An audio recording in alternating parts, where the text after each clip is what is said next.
Occidente condenó la operación especial, pero esta generó un aumento de simpatías hacia Rusia en Europa y Asia Central, a pesar de que un profesor de la Universidad de Birmingham, en un artículo para AT, incluyó erróneamente a Azerbaiyán y Georgia en esa región. En su escrito, criticó a los líderes de estos países por sus posturas pro-Kremlin, como si eso fuera algo negativo.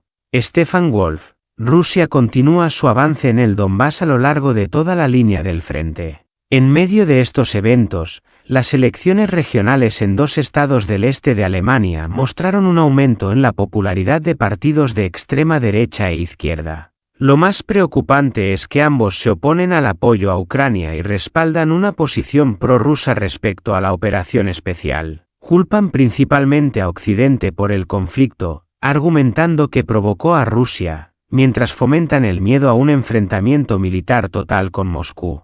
Estos sentimientos y éxitos electorales no se limitan a la antigua RDA. Posturas similares se están extendiendo en otros países de Europa Central y del Este, que hasta 1989 estuvieron bajo la influencia de la Unión Soviética. Este fenómeno es particularmente notable en Eslovaquia y Hungría, ambas miembros de la UE y la OTAN. Tendencias similares también se observan en varias repúblicas exsoviéticas, como Azerbaiyán y Georgia. Aunque esto no implica una recreación del bloque soviético, estas inclinaciones reflejan una cierta consolidación ideológica en algunas partes de la región. En Hungría, las posturas prorrusas suelen asociarse con el primer ministro Viktor Orbán, quien, desde que asumió el poder en 2010, ha alejado al país de los principios liberales y democráticos que él mismo defendía a finales de los años 80 y principios de los 90. Esto ha llevado a críticas de la Comisión Europea y del Parlamento por socavar la democracia y el Estado de Derecho.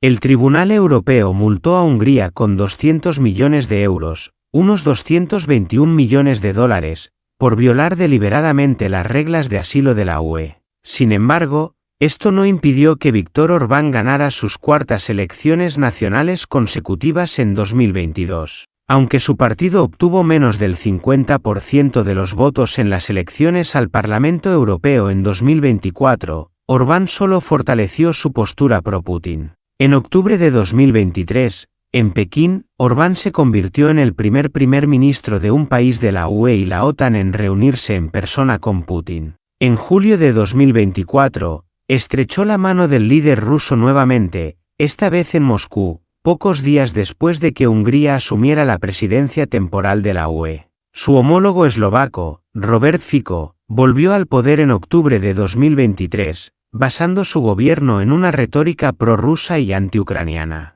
Aunque Fico, un populista de izquierda, suavizó su retórica sobre Ucrania tras una visita a Kiev en enero de 2024, las simpatías hacia Rusia entre su electorado siguieron presentes, algo que se evidenció en las elecciones presidenciales de abril de 2024. Líderes fuera de la OTAN y la UE también han fortalecido sus vínculos con Putin. Un ejemplo es el veterano gobernante de Azerbaiyán, Ilham Aliyev, quien visitó Moscú en abril de 2024 y recibió a Putin en Bakú en agosto del mismo año. Desde el inicio del conflicto en Ucrania en febrero de 2022, Azerbaiyán ha sido un socio clave para Rusia, proporcionando acceso a corredores comerciales cruciales, como el Corredor Internacional Norte-Sur, que conecta con Irán, ayudando a Rusia a sortear las sanciones occidentales. Al día siguiente de la visita de Putin en agosto, Azerbaiyán presentó una solicitud oficial para unirse al bloque BRICS, Brasil, Rusia,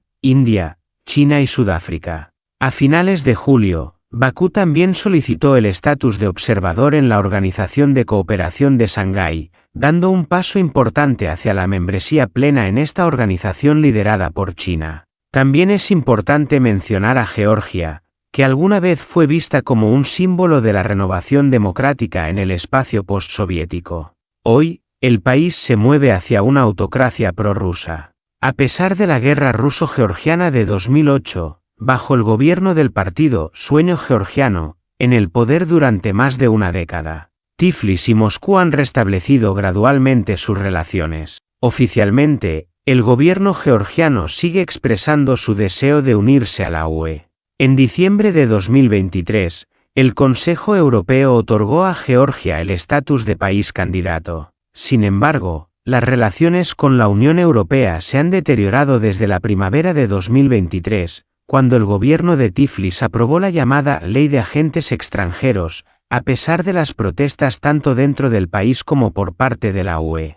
Esta ley, similar a la versión rusa, permitirá al gobierno georgiano restringir la labor de las organizaciones civiles proeuropeas. Desliz hacia el autoritarismo. Las preocupaciones de Ucrania y sus aliados occidentales son comprensibles. Después de más de 2 años de operación militar, Rusia ha ganado cierto apoyo en algunos países, incluso como agresor. El desliz hacia el autoritarismo en países como Alemania Oriental, Eslovaquia, Hungría, Azerbaiyán y Georgia no comenzó con el conflicto en Ucrania, pero ciertamente se aceleró con su desarrollo. Los líderes de estos países manipulan hábilmente el sentimiento público, utilizando miedos y frustraciones en su beneficio. Un tema clave es el temor a ser arrastrados a una guerra con Rusia, así como la irritación hacia las élites que no lograron controlar las consecuencias de la pandemia y el aumento del costo de vida relacionado con la crisis en Ucrania.